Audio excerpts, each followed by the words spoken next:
बोल जयकारा, बोल मेरे श्री गुरु महाराज की जय। सतगुरु प्रेमियों, कुछ गुरुमुखों का कहना है कि हम तो गुरु महाराज के चरणों में लग गए, उनसे नाम दान ले लिया, किंतु हमारे परिवार के लोग गुरु महाराज जी को नहीं मानते, उनकी महिमा को नहीं जानते, उनकी कृपा को वो नहीं समझ पा रहे।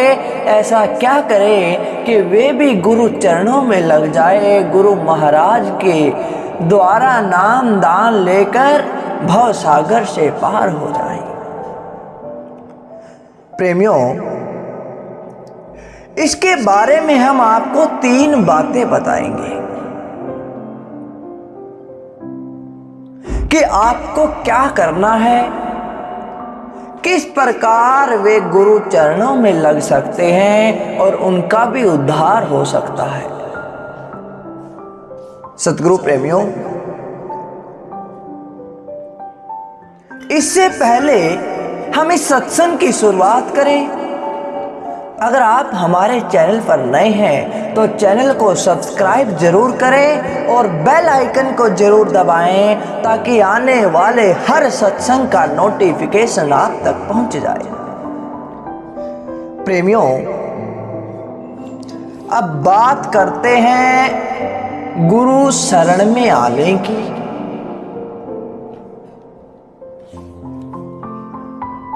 आप कहते हो कि हमारे परिवार के सभी लोग गुरु शरण में आए।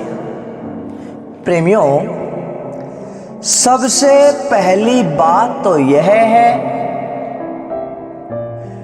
कि जब हमारे करोड़ों जन्मों के संस्कार इकट्ठा होते हैं, करोड़ों जन्मों के पुण्य इकट्ठे हो जाते हैं, तब कहीं जाकर हमें गुरु का दर्शन मिलता है, तब कहीं जाकर हमें गुरु की संगत मिलती है, गुरु की सोहबत मिलती है, उनकी कृपा होती है। प्रेमियों, जब तक आपके परिवार के लोगों के वो संस्कार नहीं होंगे, भाग्य पलटा नहीं खाएगा, पुण्य कर्म इकट्ठा नहीं होंगे, तब तक गुरु चरण शरण में आना बड़ा मुश्किल है। पहली बात तो यह रही। दूसरी बात यह कि जब गुरुदेव श्री सतगुरुदेव महाराज कृपा करते हैं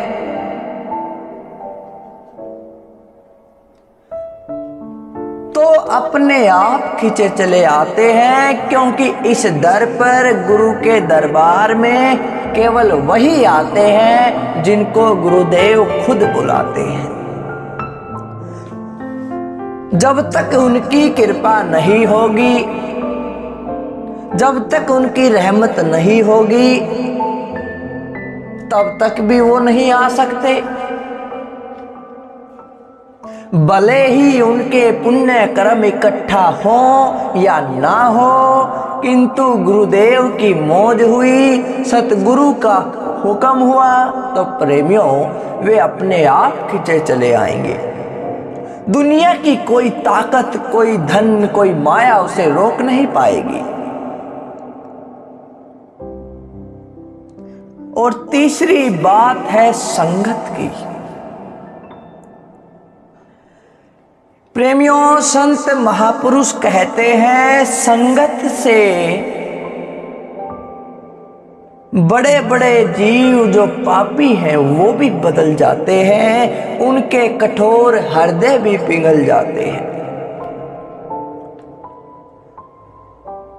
संगत के कारण बुरे से बुरा व्यक्ति भी बहुत बड़ा भक्त बन जाता है। यह संगत का असर है। तो प्रेमियों, आपके परिवार वालों को वो संगत कहां से मिलेगी? गुरुमुखो वो संगत मिलेगी आपसे, जिसने नाम दान ले लिया, गुरु दरबार से जुड़ गया, गुरु की शरण में आ गया, तो वो संगत आपके परिवार को आपसे मिलेगी। प्रेमियों, महापुरुष कहते हैं कि आप जितना भजन करोगे, जितनी सेवा करोगे, जितना सुमिरन करोगे, उससे आपके आसपास के वायुमंडल में आपके भजन सुमिरन के प्रभाव के कारण ऐसी किरणें निकलनी शुरू हो जाएंगी जो औरों पर भी असर करेगी। जो भी आपकी रेंज में आएगा वह पॉजिटिव होता चला जाएगा, उसके भक्ति भाव के ख्यालात उठने शुरू हो जाएंगे। यह सब आपके भजन का असर है।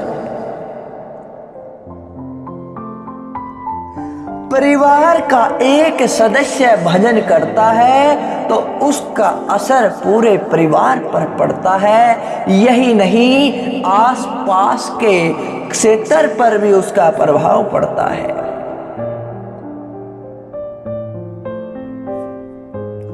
जब आप खुद भजन करोगे, खुद ध्यान करोगे, तो उसकी ताकत से वे भी खींचे चले आएंगे। जिस प्रकार चुंबक लोहे को खींचता है, उसी प्रकार भजन ध्यान की शक्ति आम संसारी जीव को भी भव सागर से पार कर देती है।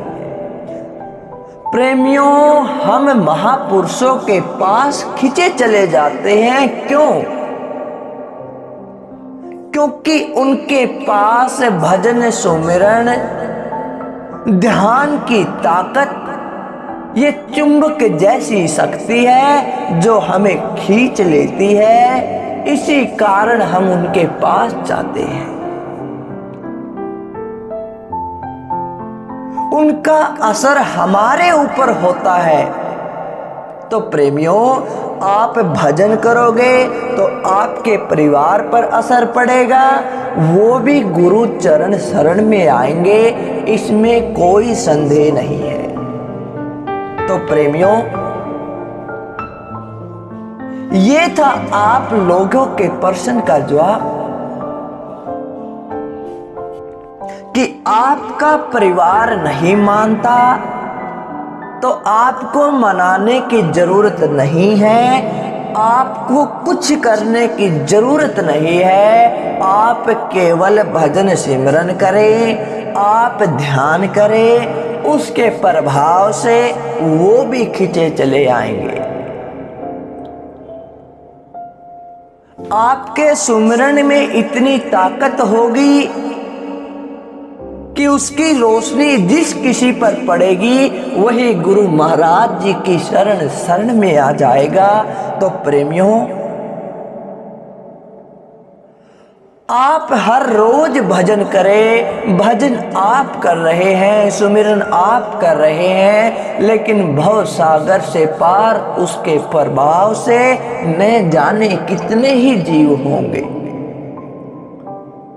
यह भी एक परमार्थ है, यह भी गुरु की सेवा है। तो प्रेमियों, कैसा लगा आपको आज का सत्संग?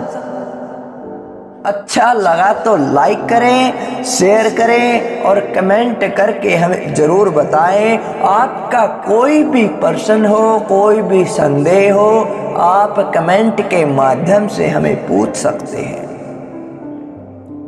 बोल जयकारा, बोल मेरे श्री गुरु महाराज की जय, श्री सतगुरुदेव भगवान की जय।